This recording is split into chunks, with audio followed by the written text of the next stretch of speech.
feature film could be like, right?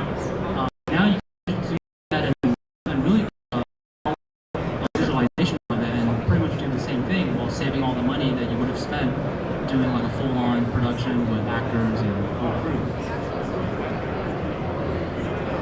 Okay, this one is like the top of the top.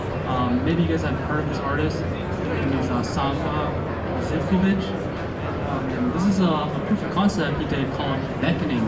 Okay, I'm just gonna play it and let you guys watch it and you'll see what I'm talking about.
Alright guys, isn't that pretty awesome?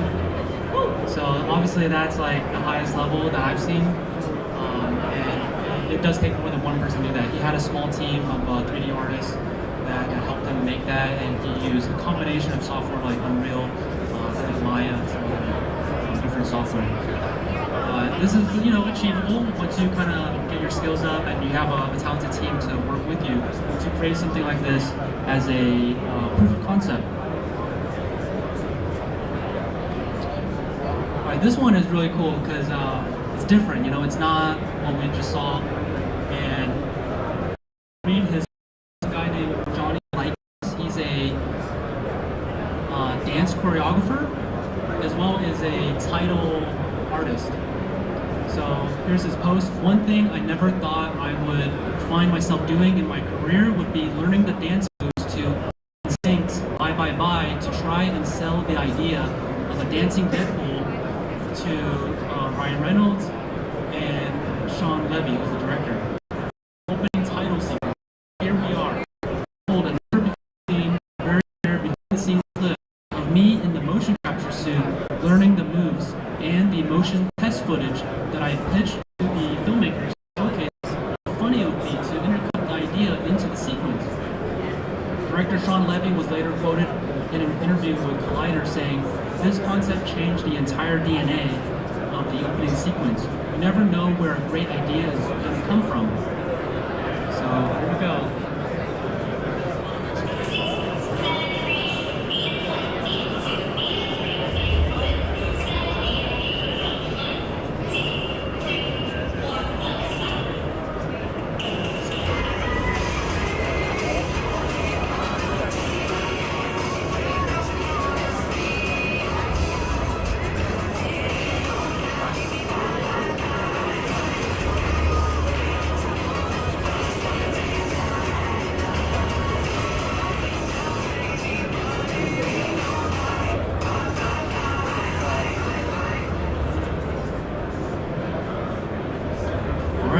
And the rest is history.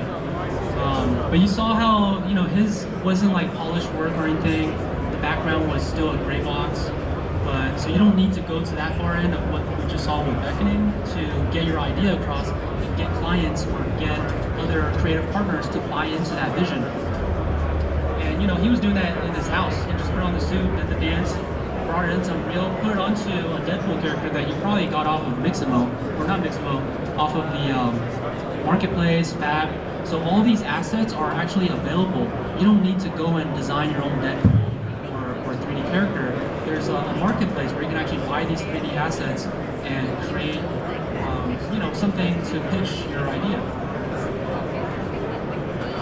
All right, now we're going to talk a little bit about the different types of technology. So I'm going to have my colleague Patrick Gillis come up. Patrick worked at OptiTrack for quite a number of years, where they did optical motion capture, and I wanted to talk about the differences.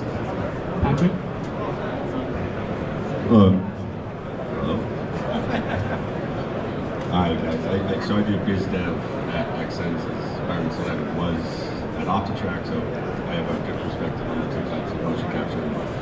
Actually, where we are now, we're lucky enough to have an example of both. So we have inertial sitting here, and then if you look to your left, and you look at the top of the truss there, and you look at the blue IR cameras, that is optical motion capture. So it's a pretty clear distinction between the two. We're sitting here in open air, and here you can see that you're really confined to a dedicated space, and that would be the major difference between the two. So, using these examples, you can see the bullet points here. So, no installation required. So, no matter what you're doing for motion capture, you're getting into a suit. So, our actors sitting here, if they were doing body motion capture, their actor would be inside the volume in a motion capture suit. And probably what you're familiar with is an actor with the retroreflective balls on them. So you need a truss or speed rail or a dedicated room, so you're really confined to a space with optical motion capture. Yes, there's benefits to both, but like speaking on the Accent side, you're flexible to capture anywhere you want. You can be outside, you can record on body, you don't have to be connected to a network to record motion data on body. There's no occlusion. Occlusion is when you have a set of cameras and some of them in the corner can't see a marker because their arm is covering part of the markers. With ours, the sensors are on body, so there's no occlusion, there's no cameras being occluded. Both of them have pretty simple workflows, but to operate a optical stage, you need somebody who's been trained and worked with the system for a number of years to be able to get it calibrated, get the data stream from one software to another, and then clean the data in post. Ours, you put the suit on, calibrate in a couple of minutes, and then you can stream that data out live, and then our software will process and clean that data for you automatically. Probably the biggest distinction, if if you own a stage is the price. What we're looking at over there is a couple $100,000 worth of cameras, truss. The person here is probably $15,000. So there's a big price gap between the two. Both of them provide very accurate data. I guess it depends on the application, what you're trying to use is the level of data that you need. But I guess the one distinction that we can see here is prop tracking. So if you're shooting a game, a scene from a game, and you want to track a spear or a sword, optical tracking, you can actually put markers on that object and track that where we can't. So I'd say that's one of the clear distinctions that's important to know. Thank you. Thank you, Patrick. All right, now the moment you guys all been waiting for. I know you guys have been patiently waiting for the demo. All right, so please welcome Elise and Honor, who will be assisting with this.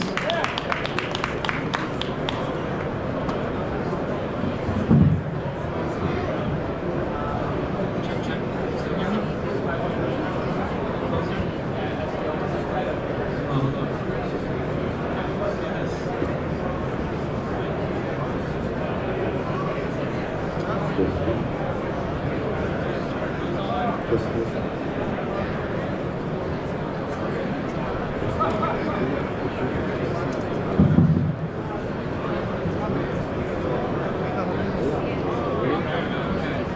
So this is Manus Core. This is actually the gloves that you see here. These are the Manus Pro gloves, which are brand new. I think there's even a back order, so you can't even get them right now, but they're the best of the best. We'll minimize that. Now we'll show MVN. So this is our software for XNs. And as you can see, the avatar is already, move around a little bit. So let's see the movement. Okay, so normally we just capture in here, and we have the data already. To get this set up, I had to put in her body dimensions, so just the height and the foot size. And I did a simple calibration, which was just her standing in end pose, and then she walked in a circle, and within 20 seconds, 30 seconds, she was calibrated. And you notice we're in this is probably not the ideal environment, but even with all the metal around, our suits are actually magnetically immune, so we're able to do mocap in this conference with tons of metal and interference around, and you can see the data here is actually looking really good. Alright, so now we're actually streaming this into Unreal. So I'm going to go ahead and just kind of minimize in the end. And now we'll go into Unreal Engine 5.5. This scene setup is we just have our plugin. Obviously we need our plugin to be installed, and then we take one of these characters. The animation blueprint is set to a live link pose node, which is then set to that actor. So down here, let's see. Right here, I've set this up with a live link subject name, and I just want to select the one that we're currently using. So if you have multiple actors, you can have one, set for this character and the other one for the other character. So once I set that, now we can see where she. Okay, there she is. So let's bring her over a little bit now.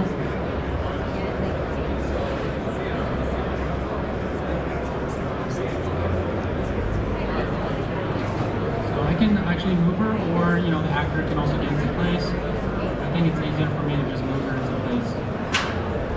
Alright, so maybe turn around. Or actually, you know what, let me spin around. Okay, now don't look at the screen though. Let's have our director come in now. Honor, please. We're doing a previs shoot, right? We're doing a mocap shoot. So we've got a director, we've got an actress, and you guys can play, you're the rest of the crew. Actually, we don't even need crew, because with mocap, we don't need lighting, we don't need anything. You could be in a totally dark room with a flashlight and still do this. You could be at NAB and we can still do this. So yeah, let's go. Honor, what should we do? Yeah, so I had exactly 5 minutes to come up with a story. Seeing Here, take the mic. I'm seeing the map for the first time, so I gotta come up with a story in a couple seconds. So I think we also have one more character that's an alien, and she's an astronaut. We'll have you walk around a little bit so we can see that you can walk in the set. Oh, that's nice.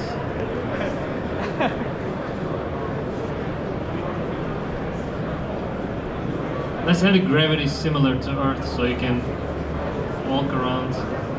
Let's find a spot.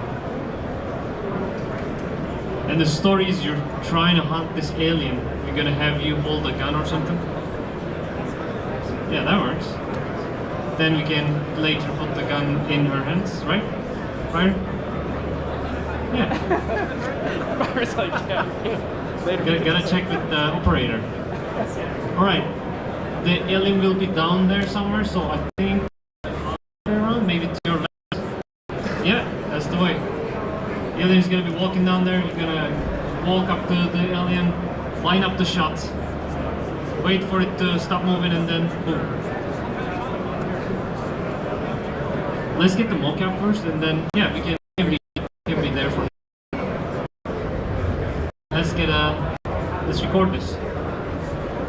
Yeah, and then we move to the alien, and then we see how it all plays out.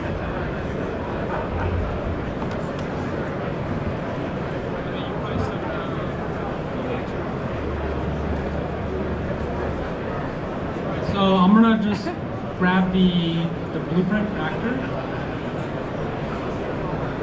And basically, just drag her into this thing called tape recorder. So you can drag any asset in here that you want it to be recorded. And then we just hit record as she's doing the performance, and we'll have that data, and it will actually be put into a sequence where we can then, you know, really add in more shots and play around with that. So we'll have honor call action. All right, let's have you move back to your one. So maybe in the middle of the balloon there, right? Yeah. It's nice that it lines up with the circle there. Nice coincidence, or was it planned? All right. If you're ready, 3, 2, 1, action.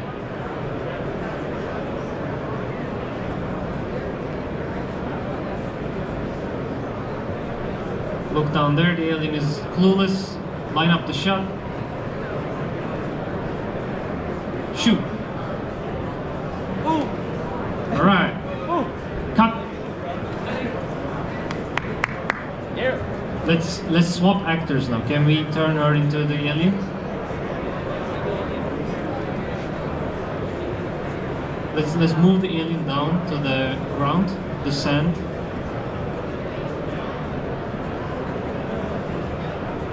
Or the rocky environment, yeah. On the rocks, downstairs.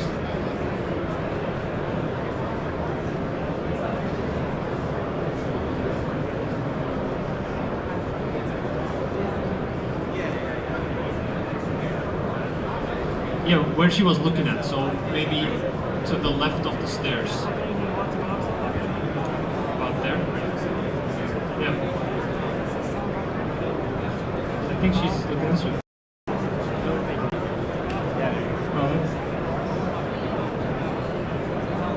Let's look at a playback.